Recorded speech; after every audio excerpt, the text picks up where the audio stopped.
আসসালামু আলাইকুম। এই যে আমাদের বইতে মানে ষষ্ঠ শ্রেণীর বইতে এই যে প্রাণীকোষ, সেই প্রাণীকোষটা আমি আঁকার চেষ্টা করেছি। এখানে আপনারা দেখেন কিভাবে আমি এঁকেছি এবং চিহ্নিতকরণ করেছি। এটা আমরা প্রাণীকোষ একটা শেপ আঁকার জন্য এখানে চারপাশে 4টা ফোঁটা এঁকেছি। চারপাশে 4টা ফোঁটা আঁকার পর এখান থেকে আমি 4টা ফোঁটা দিয়েছি, ছোট করে জাস্ট এরকমভাবে 4টা ফোঁটা দিয়েছি। ফোঁটা দেওয়ার পর এগুলোকে আমি স্ট্রেস এরকম বেঁকিয়ে বেঁকিয়ে এনে এরকম করে মার্ক করে নিয়েছি। এরপর এখানে নিউক্লিয়াস এঁকেছি, এখানে মাইটোকন্ড্রিয়া, এরপর এন্ডোপ্লাজমিক রেটিকুলাম, এরপর এন্ডোপ্লাজমিক রেটিকুলাম মসৃণটা এঁকেছি।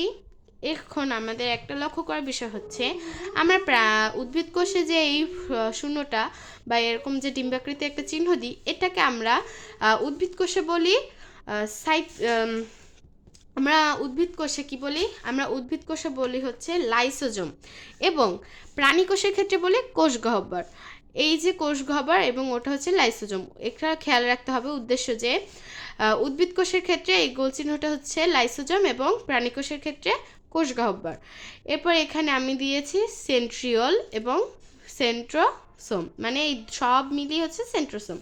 এটাকে এই যে মাঝখানে আমরা ফোঁটা দেখতে পাচ্ছি, এটাকে বলা হয় সেন্ট্রিওল, এবং এই যে গোলটা বা এই পুরোটাকে বলা হয় সেন্ট্রোসোম।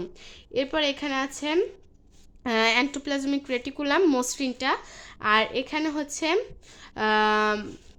হচ্ছে মাইটোকন্ড্রিয়া এঁকেছি।